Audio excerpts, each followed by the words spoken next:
Hi guys, in this video I'm going to show you how to fix fan noise in your laptop in Windows 11 machine.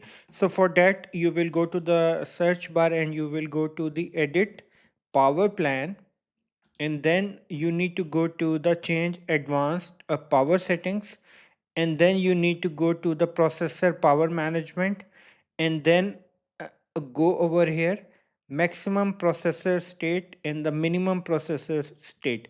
So as per the current setting, so it will take more CPU, therefore the fan speed is going to be very fast. So if you want your fan speed to be low, what you need to do, you need to decrease the percentage. So let me just change the percentage from 100% to 80%.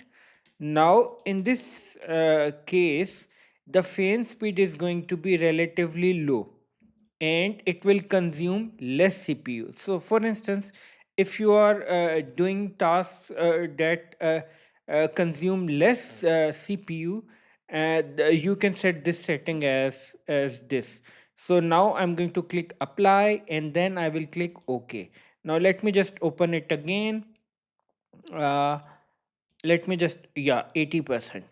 So you are done. So that's it. At the end, I would request you to please subscribe, like, and share. Thank you.